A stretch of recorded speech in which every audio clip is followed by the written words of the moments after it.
It is very vulnerable to share your personal story, especially when it's not just your past story, when it's your current story.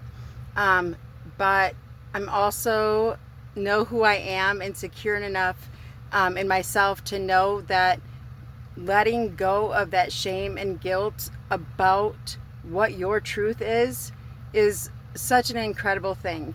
And yeah, I'm come on here. I have no makeup on. I know my eye is smaller on this side than that when I don't have my glasses on. And I know that I'm not super fancy, but I also know that um, my life is absolutely beautiful. And it's such a freeing thing to just live in your truth and accept it for what it is and grow and learn from it. And I know that there's a need for this, especially, after betrayal. Um, working on a marriage after betrayal is something that is not light work for sure. And I am somebody who has gone through it and done a lot of work on myself. We both have separately. Um, and now our marriage truly is, it's such a beautiful thing, and I'm so grateful for it. That does not mean that there's not ever challenges. And as much as I know who I am now, and my coaching will always go back to the I am teachings. But once I took responsibility for myself and realized it's not just telling myself a story, because I used to say that all the time, tell yourself a different story, and that's how it started with me with self-development. But it's not even a belief system anymore. It's not like, oh, this is what I believe I am, but it's, who you are. And when you know who you are, the shame does go away, because there is no shame in your truth. And I'm here to create a safe place for women who have not felt safe, because when there's betrayal, that emotional safety just burns and crashes. Like it's such a deep hurt that to be able to let that go is no easy feat. But when you can learn how to do it and do it in the right way, because I absolutely think there are some situations in which getting back together or staying together is not the right choice. Both parties have to be willing to do the work. But if you do it, and when you realize that actual work really starts with yourself and knowing who you are, because once you know who you are, then you have the confidence to be yourself and to not, to speak your truth and not be worried, how the other person is going to respond. And then you'll know whether or not that person is the right person to stay with or not. So yes, there has to be openness and willingness on both parties, but please, before you expect too much from your spouse, you have to also do that internal work and get real with your truth and all of that. And that's why I'm here to walk you through that. And I'm always going to be just open and honest with you. I'm somebody who's lived through it and is living through it, and I'm so incredibly grateful that I put the work into it, because we were absolutely almost divorced, ready to sign papers, moving different states away from each other, all of it. We were, so that's where it is too, is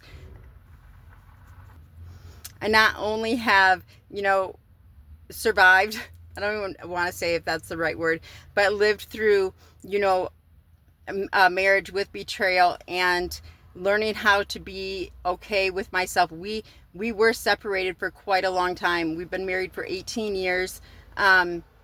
But we were separated, and it was like we were separated, but we were kind of still together. We did not live together for 6 years. There was actually 3 years, and you'll hear this in my story, 3 years that he was actually in prison. And that's when I started figuring myself out and started with self-development and all of that. And if I did not figure out who I was, and not even just remembering who I am, that was such a big part. And my awakening actually happened after we got back together. And again, you'll hear that in my story. But I'm just saying, like, I'm a safe place, because I also, knew what it was like to leave that person. So I can try and help you, walk you through, like, if you do decide to leave that person and no longer stay with them. I went through all of that, and then, we did get back together, and I'm so grateful that we did. So I'm also here to walk you through that. because I've experienced that. And also too, even like if you're in the midst of it and you think that there might be betrayal and you don't know, you know, just how to handle. There's so many things that I would, if I knew then what I now know, I would have handled things so much differently. And so much of our you know, safety in our marriage now and our development was me learning about attachment styles. You need to get to know. That's, I would say that's like one of the very first steps, even with the I am teachings that I would walk you through, because those are the two main things that helped me. And they are, yeah, they're kind of separate from each other. But I'll walk you through those. But those are going to be, you know, it's going to be the I am teachings and attachment styles. Because attachment styles I learned about before I was actually awakened. But that was such a huge part of me understanding my attachment style. And I was already going in, I was an anxious attachment style, and I went into a secure attachment style.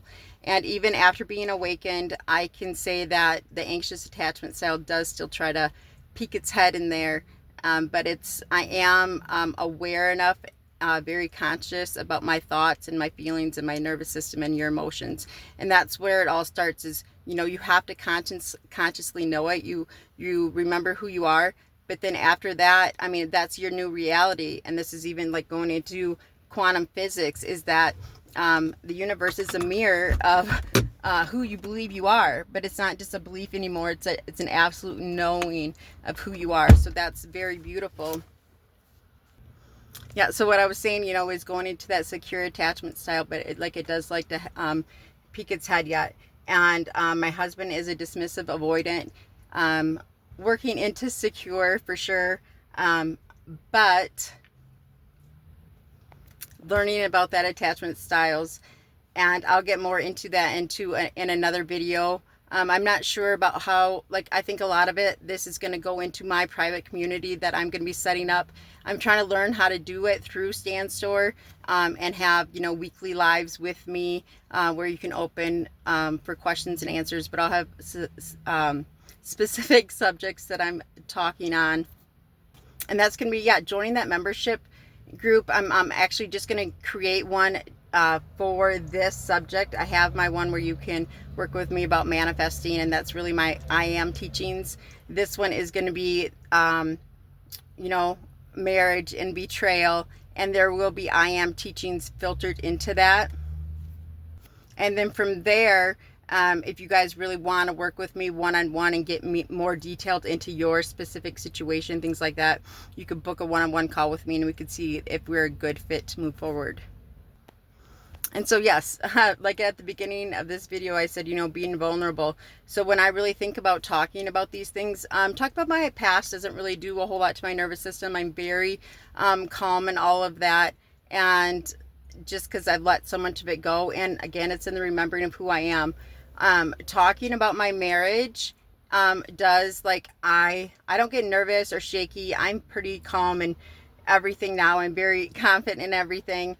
And I'm very confident in our marriage too, which is why I now have emotional safety in my marriage, which, and there are different, and again, you'll hear through my story, but there are very few little points that I felt emotionally safe with him. And there was a lot of our life where I didn't. And then, after the betrayal, and that will be another story, but actually finally being able to, this is why I can finally come on here with my nervous system's jittering a little bit. But once I start talking, it's not anything I hold shame for. It's not anything that I can't be comfortable talking about, because again, it's my truth, and there's nothing ever wrong with your truth. Your truth is your truth. But then you just got to remember that you get to decide now where you want your truth to be, what you want to pull down, because any version of yourself, the version of yourself that feels very safe and secure and loved and supported, is right here, and you get to choose it. And it's in letting, letting go of that and saying, okay, I need to be responsible for this. Why am I putting my safety and my security and my happiness and feeling safe and secure and loved and supported in somebody else's hands? And when you can do, again, remember who you are and say, okay, yes, this is all to do with me, because whatever I know about myself is what's going to be true. So if I don't feel loved and respected, and I'm looking outside of myself, once you love and respect and just you find that emotional safety in yourself where it's saying, okay, it's okay to be 100% vulnerable and speak my truth. And then it's going back to what you believe about yourself and your identity. And when you remember who you are, it's much easier to let go of those things, because you know that those things aren't yourself. You get to choose whoever you want to be. In this very moment, you can just say, I'm done being all of this. I'm choosing this for myself. And how do you become that person? It's getting your nervous system to believe it too, because you can have all this knowledge up here in your head. And if you don't feel it in your body, if that's not what the norm is for you, then no matter what, if it's even unsafe over here, you're going to stay there, because that's what your body feels is normal. And your body is designed to take the easy route, all of that. So once you learn how to listen to your nervous system and use it for you as a complete ally, instead of relying on your nervous system to make you feel a sort of way, your feelings are all trying to tell you something. So as much as the I am teachings can be instantaneously, and because you just know, and you'll hear me say this a lot, once you know, it's we can describe it as much as we want, but until you can actually be open to, like, hey, could this be real? How would my body feel in this? Things like that, then your body's not going to accept it. So yes, again, it's consciously, and then you have to work on that nervous system. Your nervous system controls so much of your life, especially in betrayal, especially when you've been hurt to the core of your being by the person that was supposed to be your partner in life, by the person that was supposed to love and cherish you and take care of you. But it's also knowing, like, yes, they were supposed to do this, but I need to find that in myself. And when you can do that, then that's where forgiveness and true forgiveness can start to happen in the right way, if it's meant to be. Anyway, again, I was saying babbling on, but that's what this channel is going to be, because it's saying that it's okay. You are safe here. There's never going to be any judgment for me. I have lots of people that I know are going to judge me for sharing my truth. But I think that no matter what your truth is, it's okay and it's safe. Always safe here.